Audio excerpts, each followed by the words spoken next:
اعوذ باللہ من الشیطان الرجیم بسم اللہ الرحمن الرحیم۔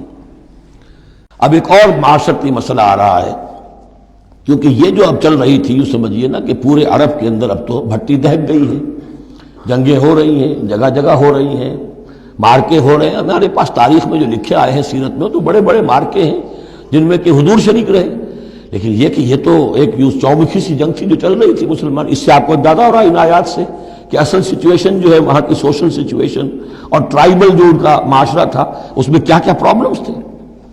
اب اس میں یہ ہے کہ فرض کیجئے کسی شخص نے کسی مسلمان کو مار دیا، لیکن یہ اس نے کہا کہ میں نے تو مارا نہیں، میرے اتفاق سے میں نے تو تیر چلایا تھا کسی جانور پر، کسی ہرن پر لگ گیا، اس کو ہو سکتا ہے، یہ ممکن ہے۔ تو اب کسی مسلمان کا مسلمان کو قتل کرنا دو طرح کا ہے، قتل خطا اور قتل عمد۔ اس کا کیا حکم ہے؟ ما کان للمؤمن ان یقتل مؤمنا الا خطا، کسی مومن کے لیے یہ روا نہیں ہے کہ مومن کو قتل کرے مگر خطا کے طور پر۔ نشانہ چوک گیا، کسی کو جان لگا، اب گاڑی ہے، ایکسیڈنٹ ہو گیا، آپ چلا رہے تھے، کوئی اس کے نیچے آ گیا، مر گیا، آپ تو اسے مارنا نہیں چاہتے تھے۔ چنانچہ سعودی عرب میں یہ بھی اسی بد کے تحت یہ فیصلے ہوتے ہیں اس کے ایکسیڈنٹس کے، اس قانون قتل خطا کے تحت۔ وہ قانون کیا ہے؟ ومن قتل مومنا خطا، اور جو شخص کسی مومن کو قتل کر دے قتل خطا غلطی سے، فتحریر رقبۃ مومنۃ، تو ایک مسلمان غلام کی گردن کا آزاد کرانا، ودیۃ مسلمۃ الی اہلہ، اور دیت خون بہا اس مقتول کا اس کے گھر والوں کو ادا کرنا لازم ہے، الا ان یصدقوا، الا یہ کہ وہ معاف کر دیں، خون بہا دینا ہوگا۔ یعنی قتل خطا کے بدلے میں آپ قتل نہیں کریں گے، قتل عمد کی جزا میں قتل ہے، لیکن یہ کہ قتل خطا میں قتل نہیں ہوگا۔ قتل کی جگہ کیا ہوگا؟ ایک تو خون بہا، اور نمبر دو یہ کہ یہ جو گناہ ہو گیا تم سے سرزد، اس کے لیے گناہ کے اثر کو ختم کرنے کے لیے اللہ نے ایک حق اپنا رکھ دیا کہ ایک غلام کو آزاد کرو۔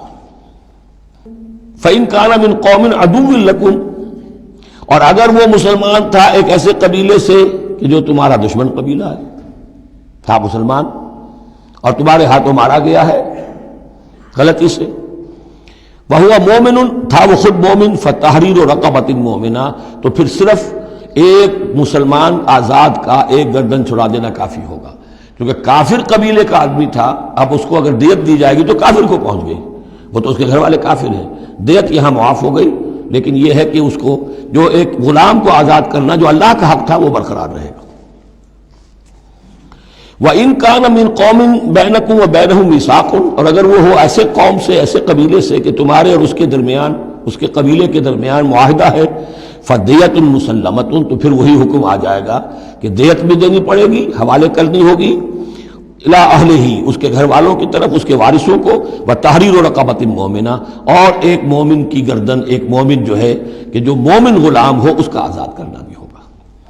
فَمَن لَّمْ يَجِدْ، تو جو یہ نہ پائے، یعنی یہ جو اب دو حق ہو گئے، ایک ہے قید دیت، وہ تو مقتول کے جو ورثہ ہے ان کا ہے، اس میں تو معافی نہیں ہو سکتی، البتہ اللہ نے جو رکھا ہوا ہے کہ ایک مومن غلام کو آزاد کیا جائے، اگر کسی کے اندر اتنی مقدرت نہیں ہے تو اللہ نے نرمی کر دی اپنے حق میں، فَمَن لَّمْ يَجِدْ فَصِيَامُ شَهْرَيْنِ مُتَتَابِعَيْنِ، جس کے پاس اتنا پیسہ نہیں ہے کہ کوئی مسلمان غلام کو خریدے اور آزاد کرے تو وہ 2 مہینے کے پے بپے متواتر روزے رکھے، توبۃ من اللہ، یہ اللہ کی طرف سے اس کے جرم کا کفارہ بن جائے گا، اس کے توبہ کے قبول کا ذریعہ بن جائے گا۔ وَكَانَ اللَّهُ عَلِيمًا حَكِيمًا، اور یقیناً اللہ تو علیم اور حکیم ہے۔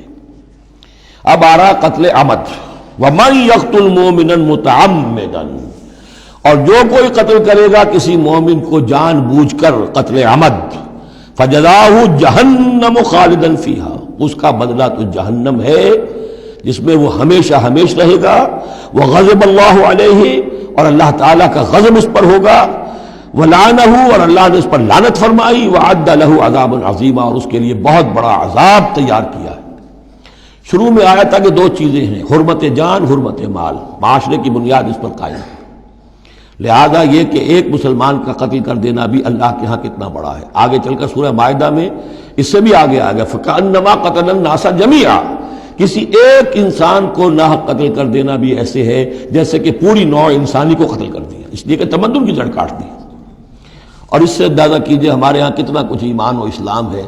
یہ جان انسانی جو ہے کتنی سستی ہو چکی ہے، اور قتل عمد جس طریقے سے ہو رہا ہے، مچھر کی جان اور انسان کی جان ایک جیسی ہے.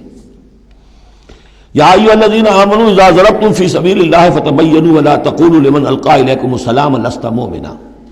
اب اس آیت کو بھی آپ سمجھیں گے اسی پس منظر میں کہ یہ چومکھی جنگ چل رہی ہے، ہر جگہ ہو رہا ہے معاملہ. تو اس میں فرض کیجئے کہ کہیں کوئی مقابلہ ہوا، آپ نے سمجھا کہ یہ کافر آ رہا ہے، جب آپ اس کے قریب آئے، اسے مارنے لگے، قتل کرنے لگے، اس نے کلمہ پڑھ دیا میں تو مسلمان ہوں، اب کیا کریں گے؟ اس کا حکم دیا جا رہا ہے. یا ایھا الذین آمنوا اذا ضربتم فی سبیل اللہ، اہل ایمان جب تم اللہ کی راہ میں نکلو، فتبینوا تو تحقیق کر لیا کرو، وَلَا تَقُولُوا لِمَنْ أَلْقَىٰ إِلَيْكُمُ السَّلَامَ، اور جو شخص بھی تمہارے سامنے اسلام پیش کرے یا سلام پیش کرے اس کو یہ مت کہو کہ لست مومنا، کہ تم مومن نہیں ہو. تمہیں کیا معلوم؟ ایمان کا تعلق دل سے ہے. دنیا کا سارا معاملہ اس کے اسلام پر ہوگا. اگر وہ کلمہ شہادت پڑھ رہا ہے اور اپنے اسلام کا اظہار کر رہا ہے، یو ہیو ٹو ٹیک ہم آن ہز ورڈز. تو یہ معاملہ ہو گیا تھا حضرت اسامہ کے ساتھ. حضرت اسامہ کا ایک جنگ میں ایک کافر سے دو بدو مقابلہ ہوا. جب وہ کافر بالکل زیر ہو گیا کہ اب اس کو معلوم ہوا کہ میرے لیے بچت کا کوئی راستہ نہیں ہے، انہیں کلمہ پڑھ دیا، اشہد ان لا الہ الا اللہ واشہد ان محمد رسول اللہ. حضرت اسامہ نے وہی سمجھا جو کوئی بھی شخص سمجھتا کہ اس نے جان بچانے کے لیے ہیلہ کیا ہے، بہانہ کیا ہے، اپنی تلوار نے روکی قتل کر دیا. لیکن دل میں خلش رہی. پھر آپ کے خود انہوں نے کہا یا حضور تک اطلاع پہنچی تو حضور ناراض ہوئے. اے اسامہ کیا کرو گے اس دن، کیا جواب دو گے جب وہ کلمہ شہادت تمہارے خلاف مدعی ہو کر آئے گا کہ میرے ہوتے ہوئے تلوار چلی اس کی. جب انہوں نے کہا کہ وہ تو جان بچانے کے لیے اس نے کیا، ہم نے فرمایا حلا شقق بقلبہ، تو تو نے اس کا دل چیر کر کیوں نہیں دیکھ لیا کہ اس کے اندر ایمان ہے کہ نہیں ہے؟ اس قدر غصے کا اور غضب کا انداز. وہی بات کہی جا رہی ہے. یا ایھا الذین آمنوا اذا ضربتم فی سبیل اللہ فتبینوا ولا تقولوا لمن القی الیکم السلام لست مؤمنا تبتغون عرض الحیات الدنیا. دیکھو تم دنیا کا سامان چاہتے ہو کہ اس کے پاس کوئی مال ہے، ہم اسے کافر قرار دیں، قتل کریں، مال غنیمت لے لیں گے. فعند اللہ مغانم کثیرہ، دل تھوڑا نہ کرو، اللہ کے ہاں بڑی غنیمتیں تمہارے لیے ہیں، تمہارے لیے بڑی بڑی مملکتوں کی غنیمتیں آنے والی ہیں. ان چھوٹی چھوٹی چیزوں کا اور اس کے اوپر اتنی حدود اللہ جو ہے اس سے آزادی نہ برتو. کذالک کنتم من قبل، دیکھو تم خود بھی تو پہلے ایسے ہی تھے. آخر ایک دور تم پر بھی تو گزرا ہے، تم سب بھی تو نو مسلم ہی ہو. ایک وقت میں تو تم میں سے ہر شخص کافر ہی تھا نا، مشرک تھا. کذالک کنتم من قبل، تو اتنی سمجھ لینا اللہ نے آپ کو توفیق دے دی، اللہ نے کلمہ شہادت آپ کو عطا کر دیا، رسول کی دعوت و تبلیغ سے جو ہے بہرہ مند ہونے کی توفیق دے دی. اللہ کا انعام مانو، لیکن یہ کہ اس طریقے سے لوگوں کے اس معاملے میں اتنی سخت روش اختیار نہ کرو. فمن اللہ علیکم، تو اللہ تعالیٰ نے تم پر بڑا احسان فرمایا ہے. فتبینوا، تو دیکھو تحقیق کر لیا کرو. ان اللہ کان بما تعملون خبیرا، اور جو کچھ تم کر رہے ہو اللہ اس سے باخبر ہے. صدق اللہ العظیم.